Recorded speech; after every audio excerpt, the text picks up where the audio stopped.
ఇదే చంద్రబాబు గారు కూడా చూడండి, లాస్ట్ టైం నాకు నన్ను చూసి ఓటేయండి అని ఎప్పుడైతే 2019 ఎలక్షన్ మాడారో ఆయన 23 స్థానాలకి కుదించబడ్డారు.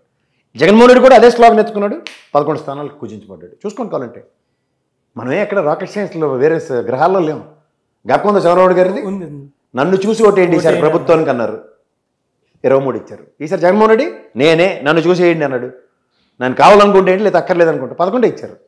నియోజకవర్గంలో వాడు ఆ నియోజకవర్గానికి ఆ ఎమ్మెల్యే ముఖ్యమంత్రితో సమానం. వాడి నియోజకవర్గం టెరిటరీ, వాడికి లెవరేజ్ ఇచ్చి వాడు పని చేసుకోవడానికి వెసులుబాటు ఇవ్వకుండా వాడికి ఎప్పుడైతే నువ్వు కన్ఫైన్ చేస్తావో నీకు ఆన్సర్ ఉండదు. మానిటర్ చేయి, being a boss what you need to do అన్నది చెయ్యి. కానీ టెరిటరీలోకి వెళ్ళిపోయి ఆ టెరిటరీ నువ్వు కాదు ఒక ఆల్టర్నేటివ్ మెకానిజంతో పనిచేస్తామంటే జరగదు. తర్వాత ప్రజాస్వామ్యంలో ఈ ప్రశాంత్ కిషోర్ గారు లాంటి వాళ్ళతో పనులు అయిపోతాయి అనుకుంటే నో, ఆ టీములతో పనులు అవుతాయి అనుకున్న భ్రమల్లో ఎవడని ఉంటే నో. 2019లో తనని వాళ్ళే గెలిపించారు కాబట్టి ఈసారి ఐపాక్ మీద ఎక్కువ డిపెండ్ అయ్యారు కదా జగన్మోహన్ రెడ్డి. వాళ్ళు గెలిపించలేదండి.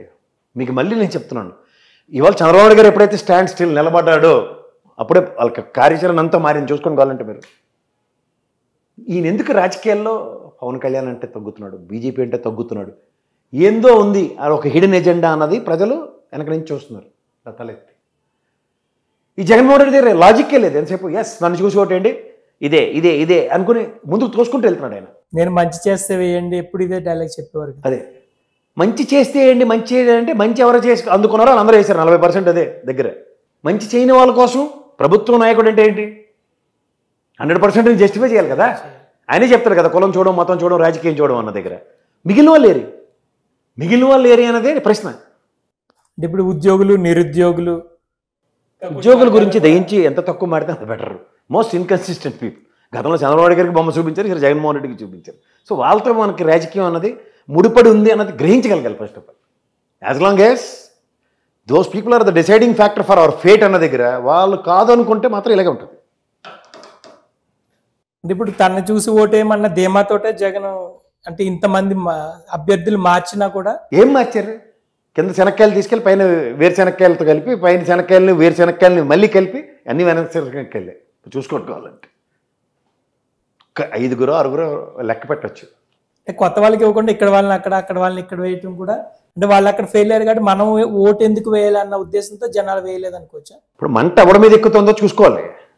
వ్యక్తి చేసిన దాష్టికాలతో పార్టీకి ఎలా లీడ్ అవుతుందన్న దగ్గర ఎప్పుడైతే ఉంటుందో చాలా డేంజర్. అభ్యర్థులు కరువు ఓటు. ఇక మీదట జగన్ ప్రస్థానం ఎట్లా ఉండబోతుందని ప్లానింగ్ ఇదంతా 2029లో మళ్ళీ మనమే సీఎం అవుతానని ఆయన ఇప్పటి నుంచే చెప్తున్నారు.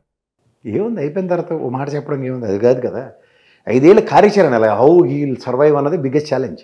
ఎట్లా అంటే పార్టీని ముందు నడిపించగలగాలి, అది పెద్ద ఛాలెంజ్. ముఖ్యంగా నియోజకవర్గాలన్నిటి మీద మళ్ళీ పట్టు సాధించుకోగలగాలి, నాయకులతో సమన్వయించుకోగలగాలి, కార్యకర్తలకు ధైర్యం ఇవ్వాలి.